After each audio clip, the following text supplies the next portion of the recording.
A homeless black man's perfect repair of a classic Mustang triggers a classified government alert, exposing military secrets he shouldn't know.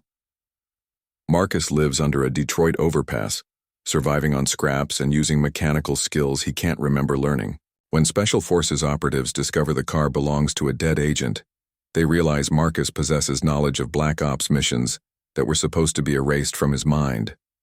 Marcus must now evade capture, while uncovering why his hands know how to disable tracking devices and neutralize trained soldiers. He faces a terrifying truth about his forgotten identity as fragments of a dangerous past surface with every tool he touches. Marcus pressed his palm against the government operative's throat. The man's eyes rolled back. His body went limp. The parking garage echoed with alarms. Red lights strobed across concrete walls. Marcus stared at his own hands. They had moved without thought, without hesitation. 3 black SUVs rounded the corner. Tires screamed against pavement. Marcus ran. His fingers found the sedan's door handle. The lock clicked open under his touch. He slid behind the wheel. The engine turned over on the first try. How did he know to do that? The SUVs closed distance. Marcus shifted into reverse, tapped the accelerator. The sedan shot backward through the garage exit. His hands moved across the dashboard, found switches he shouldn't recognize, disabled the GPS tracker in 8 seconds flat. A photograph fell from his jacket pocket, landed face up on the passenger seat. Military dress blues, clean-shaven face, eyes that belonged to someone else, someone he'd never been. The sedan hit the street.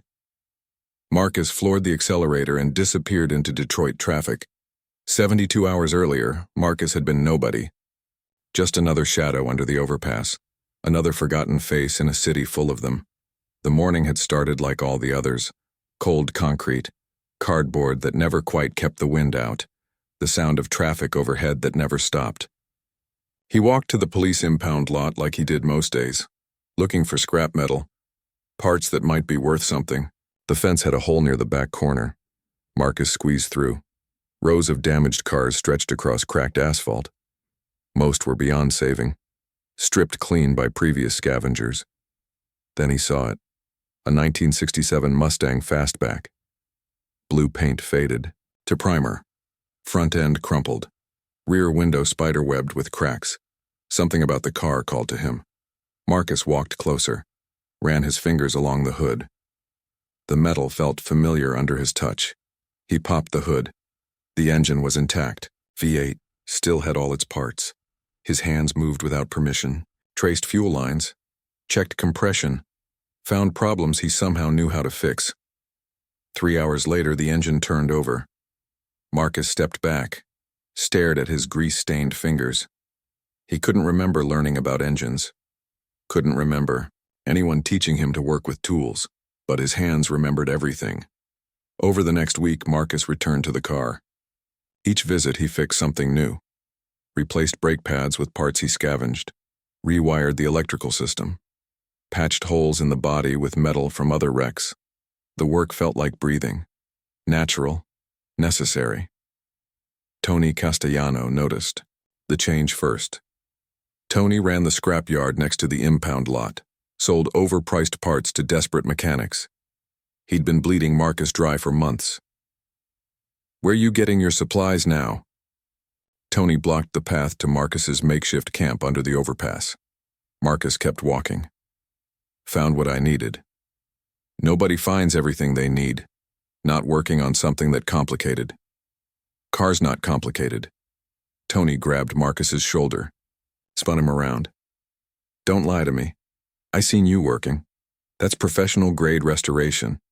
Where'd a homeless bum learn skills like that?" Marcus looked at Tony's hand, then at Tony's face. Something cold shifted behind Marcus's eyes. Tony must have seen it. He let go, stepped back. "Just asking questions," Tony said. Marcus walked away, left Tony standing alone on the cracked pavement. That night, Marcus experienced his first blackout. He was replacing the Mustang's radio when everything went white. No sound, no sensation. Just empty space where time should have been. When awareness returned, Marcus found himself staring at a complex wiring harness, military-grade communication equipment, encrypted radio, GPS navigation system integrated with the dash. None of it had been there when he started. Marcus touched the radio's face. His fingerprints were already on the controls. The installation was perfect, professional, something that would take a trained technician hours to complete. He had no memory of doing the work. Marcus stumbled backward, hit the car's rear bumper, slid down until he was sitting on the ground. His hands were shaking. Other people at the camp started avoiding him. Conversation stopped when he approached. Friendly faces turned away. Word spread fast in their small community. Marcus had skills he couldn't explain, resources he wouldn't share. That made him dangerous. Or worse, different. Sarah Martinez was the first to say it out loud. Something's not right about him. She spoke quietly to the group gathered around their evening fire. Normal people don't know how to do what he's doing. Maybe he's undercover, suggested Pete. Government, man pretending to be one of us. Or maybe he's running from something, said Maria. People who can fix cars like that don't end up on the street by accident. Marcus heard every word. He sat apart from the group, close enough to feel the fire's warmth, far enough to pretend he belonged somewhere else. They weren't wrong. Something was different about him, something he couldn't name or understand. When Marcus touched tools, his hands moved with precision he'd never earned. When he looked at mechanical problems, solutions appeared in his mind like memories of someone else's. Education. The worst part was the dreams. Flashes of faces he didn't recognize, voices speaking languages he somehow understood. The sound of gunfire echoing through mountains he'd never climbed. And always, the same woman's voice, whispering coordinates, speaking a name. Morrison. Marcus returned to the Mustang the next morning. The radio installation looked even more complex in daylight. Military specifications, hardware that wasn't available to civilians. He reached for the power switch, hesitated. Something told him not to turn it on.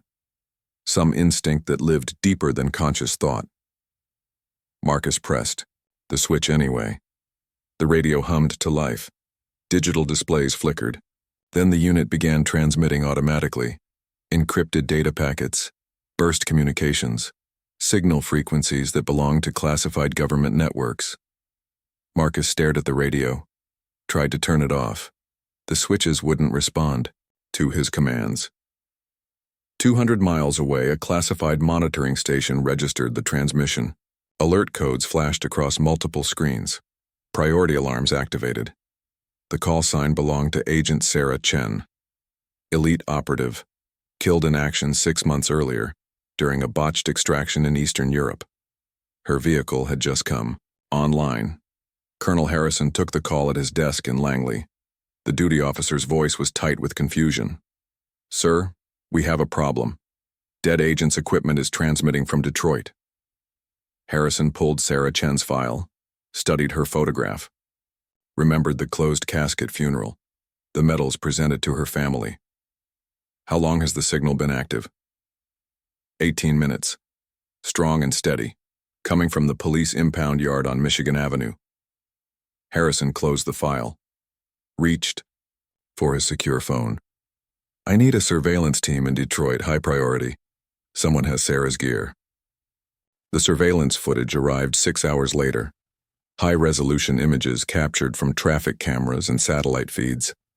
A black man in his 30s. Thin from poor nutrition. Clothes worn thin. Face marked by months of living rough. But his hands moved with expert precision. His posture showed military discipline even when he thought no one was watching. Harrison had seen that bearing before, in Special Forces operators, in men trained to kill. The facial recognition software took 30 seconds to find a match. James Patterson, codename Ghost, elite operative assigned to the same unit as Sarah Chen, officially killed in action 6 months ago. Same mission, same night. Harrison stared at the screen, watched a dead man restore a dead woman's car. Someone had made a very expensive mistake, or a very dangerous choice. Harrison reached for his phone again. This call would go directly to General Morrison, the man who had ordered both agents terminated, the man who would not be pleased to learn that James Patterson was still alive. Agent Rodriguez pulled the classified file from her secure terminal. James Patterson's photograph stared back at her. Clean uniform, clear eyes, a man she'd trusted with her life. A man who died saving hers. The surveillance footage played on her second monitor. Same face, same careful movements, but hollow cheeks and clothes that hung loose on a frame 20 pounds lighter. Rodriguez touched the screen, traced the outline of his jaw. Patterson had thrown himself between her and enemy fire in those mountains. Took 3 rounds center mass. She'd watched him bleed out on foreign soil while waiting for extraction that came too late. The funeral had been closed casket. Military honors. A flag folded with precision and handed to his sister. Now he was alive, living under a bridge, with no memory of who he'd been. Rodriguez pulled Patterson's mission file, cross-referenced it with Sarah Chen's. Both operators lost on the same night, same extraction point, same intelligence failure that left them exposed. Someone had sold them out. Rodriguez had spent 6 months following dead leads, chasing ghosts through bureaucratic channels. Every investigation hit the same wall. Orders from above to let sleeping dogs lie. But sleeping dogs didn't. Restore cars with military-grade modifications. Colonel Harrison assembled his tactical team in the briefing room. 8 operators, all with security clearances that didn't officially exist. Target is a homeless individual with access to classified equipment. Harrison clicked through surveillance photos. Approach with caution. Subject may have training. Team leader Sergeant Mills studied the images. This the guy who's been living rough? Appearances can deceive. How do we handle civilian witnesses? Harrison paused. General Morrison's instructions had been clear. No witnesses, no complications. Clean resolution. Mission parameters are need to know. Capture if possible. Eliminate if necessary. Mills nodded. His team had heard those orders before. They would be in Detroit by midnight. Marcus woke to rain drumming against cardboard. Water seeped through gaps in his makeshift shelter, soaked through clothes that never quite dried. The dreams had been worse last night, more vivid, more specific.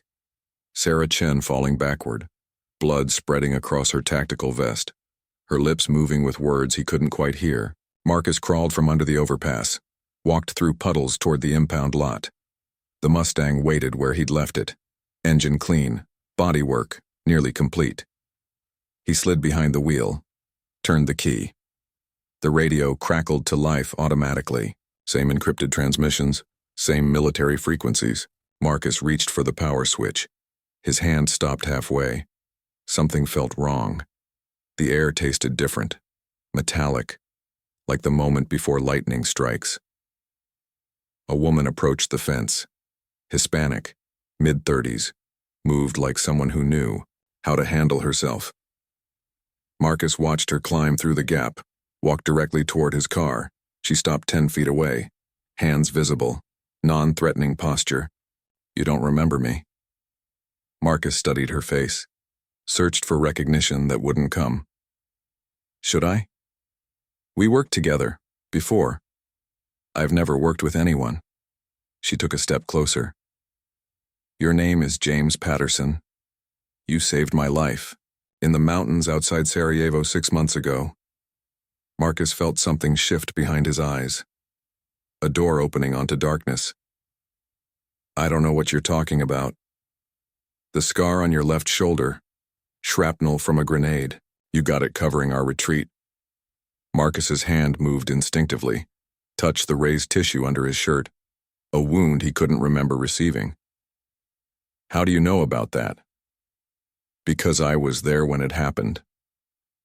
Thunder rolled across the city. Rain fell harder. Rodriguez stepped closer. Let him see her hands, her face. the small scar above her left eyebrow where concrete fragments had cut deep. "My name is Elena Rodriguez. I was your partner, your team leader, your friend." Marcus gripped the steering wheel, knuckles white against dark skin. "People are coming for you," Rodriguez said. "Dangerous people. The same ones who tried to kill us both. I haven't done anything wrong. You restored a dead agent's car, activated, classified communication equipment that makes you a threat."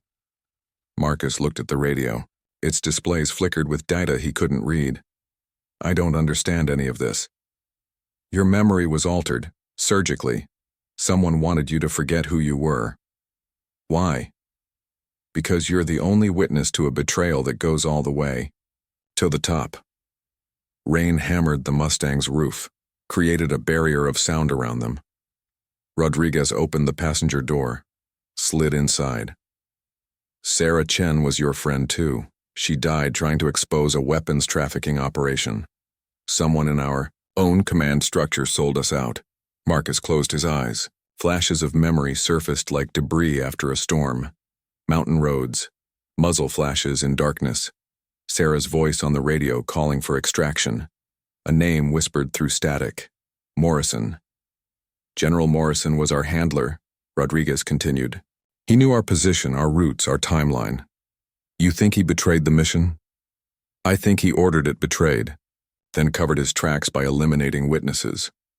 Marcus opened his eyes, stared through rain-streaked windshield at nothing. "If that's true, if you're right, then why am I still alive?" "Because officially you're already dead. They erased your identity instead of killing you. Probably seemed cleaner than another body." The radio crackled. New transmission incoming. Rodriguez leaned forward. "Read the display.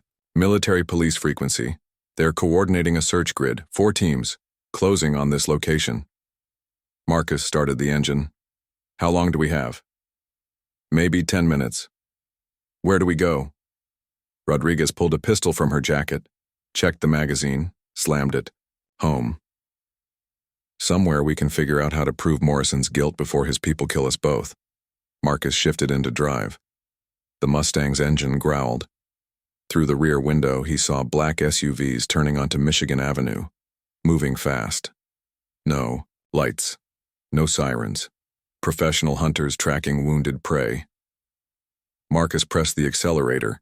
The car shot forward through puddles and debris. Rodriguez watched the pursuit vehicles in her side mirror. "They're not trying to arrest you, they're trying to eliminate a loose end."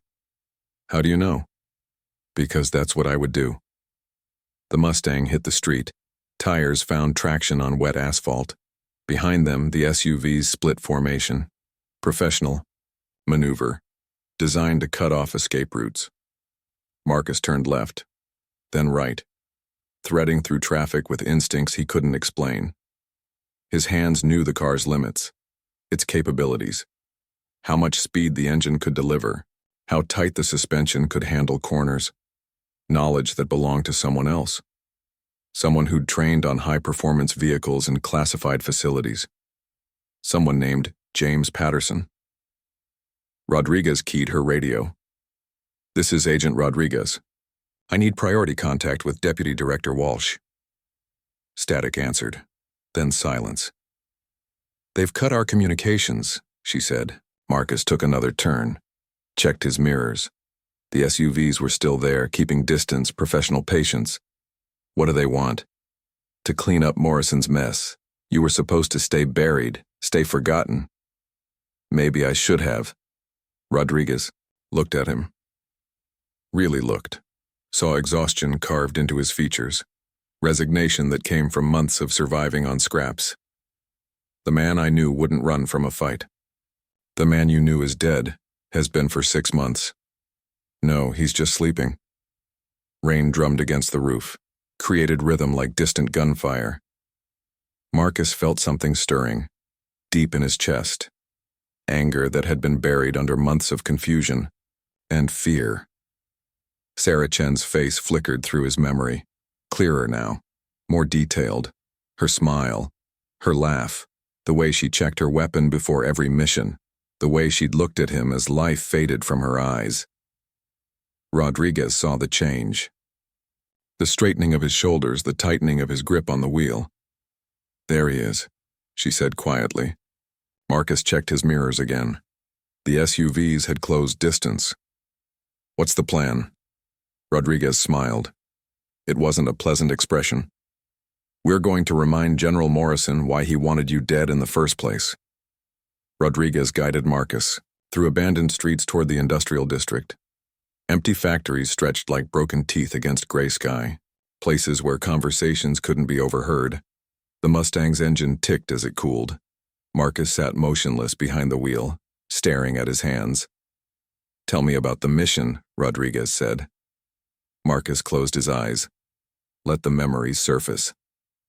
Mountains, cold air, the smell of pine and cordite. We were extracting an asset, someone who discovered weapons sales to hostile groups. Sarah was the extraction specialist. She found documents, financial records, proof that someone in command was facilitating the sales. Rodriguez waited. Let him work through the fragments. Morrison was our handler. He knew our route, our timing, our backup plans. "What happened when you reached the extraction point?" Marcus's breathing deepened. The memories came faster now, sharper. "Ambush, they were waiting, knew exactly where we'd be." "How many?" 12, maybe 15. Professional mercenaries, not local militia. Rodriguez nodded. She'd suspected as much. "Sarah was hit first," Marcus continued. "Sniper fire from the ridge. She went down hard.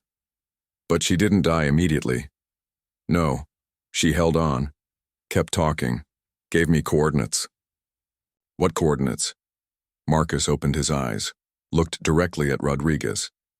"Storage facility in Prague, where Morrison kept the evidence." Across the city, Colonel Harrison reviewed surveillance footage on his mobile command unit. The Mustang had disappeared into Detroit's industrial maze. 40 square miles of abandoned buildings and dead zones. Perfect place for a lengthy manhunt. Harrison's radio crackled. General Morrison's voice cut through static. "Status report, Colonel. Target is mobile. We're tracking through traffic cameras and satellite. I want this resolved quickly. Minimal exposure." "Understood, sir."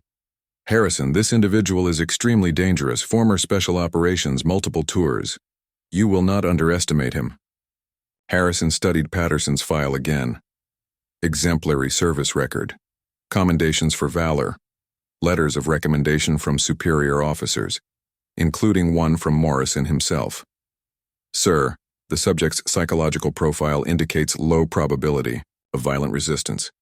Memory suppression should have eliminated aggressive tendencies." "Psychological profiles can be wrong, Colonel. I've seen what this man can do when cornered." The connection went dead. Harrison stared at his radio. Morrison sounded afraid. In the Mustang, Marcus traced patterns on the steering wheel. Muscle memory guiding his fingers across familiar surfaces. "Sarah recorded everything," he said. "Digital files, financial transfers, communication intercepts." "Where are the files now?"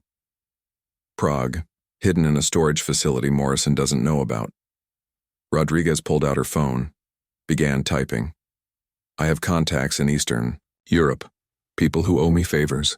Morrison will have the facility under surveillance." "Maybe, but he doesn't know Sarah made copies." Marcus looked at her. "Copies?" Sarah was thorough.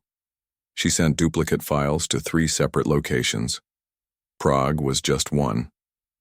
The wind picked up, rattled loose metal siding on nearby buildings. "Where are the other copies?" "One in Berlin, one in London, and one she mailed to herself before the mission." "Mailed where?" Rodriguez smiled, not with humor, with satisfaction. "Her apartment in Virginia, still sealed by federal investigators." Marcus felt something crack open inside his chest. Not memory. Something deeper. Hope. Colonel Harrison's tactical team had spread across the industrial district, 8 operators moving through abandoned factories and empty lots. professional hunters with military-grade equipment. Sergeant Mills, coordinated from the mobile command post. Thermal imaging showed 2 heat signatures in a blue sedan 3 blocks south. Alpha Team moved to intercept. Bravo Team, establish perimeter. Copy that. Mills watched his operators converge on the target location.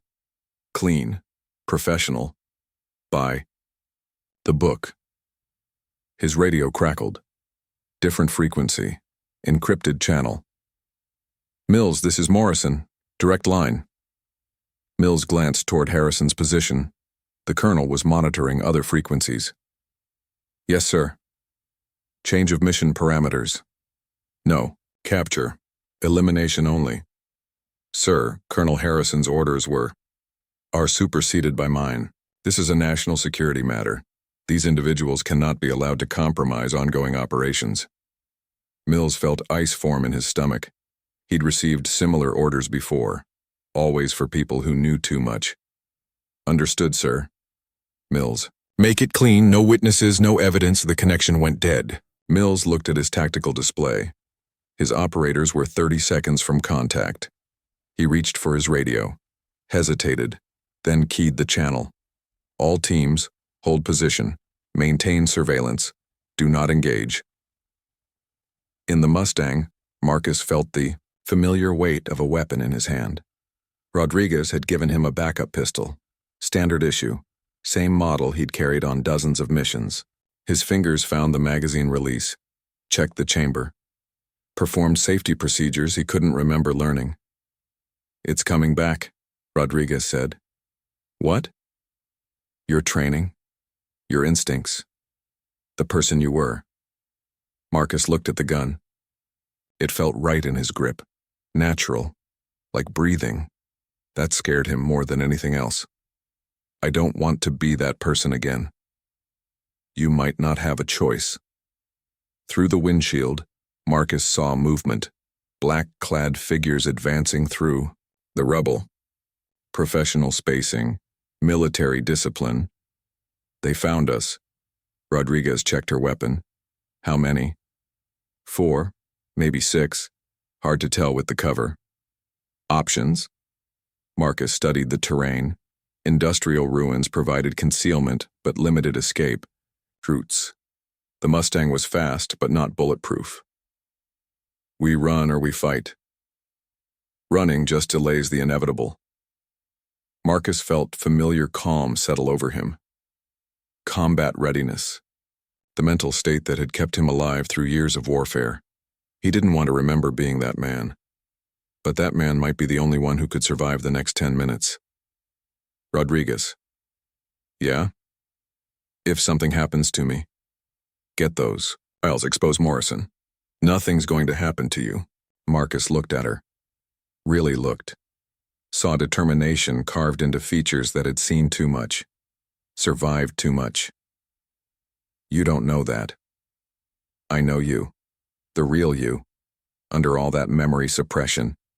You're still the man who threw himself between me and enemy fire. The tactical team was closer now. Moving with professional patience, Marcus started the engine. Then let's remind them why Morrison wanted me dead. The Mustang's engine roared. Tires found traction on broken pavement. Behind them, shouts echoed through empty buildings. Professional voices calling coordinates, adjusting positions. Rodriguez keyed her radio one more time. Different frequency. Emergency channel. This is Agent Rodriguez. I need immediate contact with FBI Deputy Director Walsh. Priority Alpha. National security matter. Static answered. Then a voice Marcus didn't recognize. Rodriguez, this is Walsh. You're supposed to be dead. She smiled. Reports of my death have been greatly exaggerated. Where are you? Detroit, with a witness to the Morrison operation. Long silence. Then, can you prove it? Rodriguez looked at Marcus, saw something hard and certain in his eyes. We're about to. Colonel Harrison met them at the abandoned warehouse on Detroit's east side. Came alone, hands visible, weapon holstered. Marcus kept the Mustang's engine running. ready to disappear if this was another trap. Rodriguez stepped out first, covered Harrison's approach with practiced precision. "You look like hell, Rodriguez. 6 months of hunting ghosts will do that." Harrison studied Marcus through the windshield, saw recognition flicker in those eyes, the awakening of someone who'd been buried too deep. "James Patterson, officially deceased." Marcus got out slowly, kept his distance. "You were at my funeral," Marcus said. "Closed casket, military honors. Your sister cried. I remember her." Harrison nodded. First crack in the memory suppression. The personal details were surfacing. Morrison ordered the psychological restructuring, said it was more humane than execution. Rodriguez stepped closer. "You knew?" "I suspected. The mission files were sanitized too thoroughly. Too many coincidences." Wind cut through the warehouse district, carried the smell of rust and abandoned dreams. "Why help us now?" Marcus asked. Harrison looked at the ground, at his hands, anywhere but Marcus's face. "Because I followed orders without asking questions. Good soldiers died because of my compliance." They moved inside the warehouse. Rodriguez activated a portable signal jammer.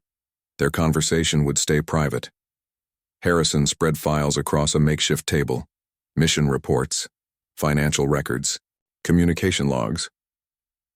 Morrison's been running weapons to destabilized regions for 3 years, using military assets to facilitate transfers. Marcus studied the documents. Names he recognized, dates that matched his fragmented memories. Sarah found the Prague connection. She found more than that. Morrison was selling intelligence too. Enemy positions, friendly assets, operational plans. Rodriguez felt cold settle in her chest. How many people died? Dozens, maybe hundreds. Every operation Morrison touched was compromised. Marcus picked up a photograph. Morrison in dress uniform, medals on his chest, flag behind his shoulder. "He's planning another sale tonight. Arms dealers from 3 different countries. Final transaction before he disappears." "Where?" Harrison pointed to an address circled in red. "Warehouse district, half-mile from here." Marcus looked at Rodriguez, saw determination carved into features that had survived too much. "We record the transaction. Get Morrison's confession on tape. Then what?" "We stay alive long enough to deliver it."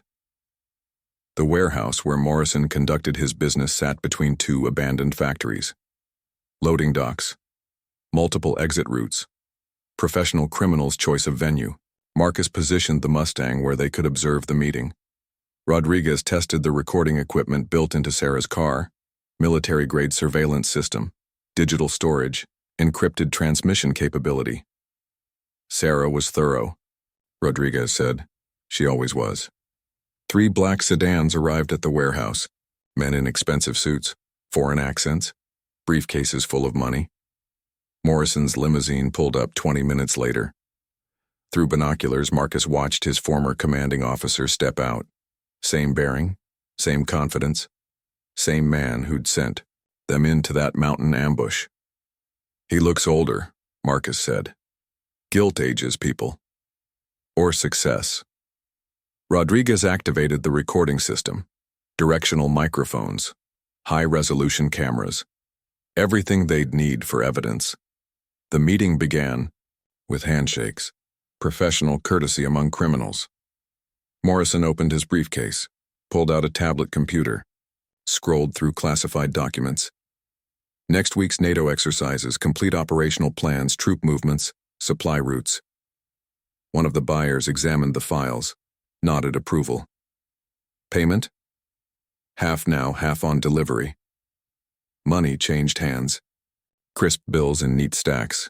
Marcus felt his hands tighten on the binoculars. "He's selling next week's exercises. Our people will walk into another ambush." Rodriguez kept recording. "We have what we need." "Do we?" Marcus watched Morrison close the deal. Shake hands with men who would use those plans to kill American soldiers. "He needs to confess. On camera. Admit what he did to Sarah, to me, to everyone. How do we make that happen? Marcus looked at the warehouse, counted exits, calculated angles. We walk in there and ask him. Rodriguez stared at him. That's suicide. Maybe. But it's the only way to get the whole truth. Marcus. He looked at her, saw concern in eyes that had watched him die once already. My name is James Patterson. I'm a soldier. Soldiers don't abandon their missions. Rodriguez felt something break inside her chest.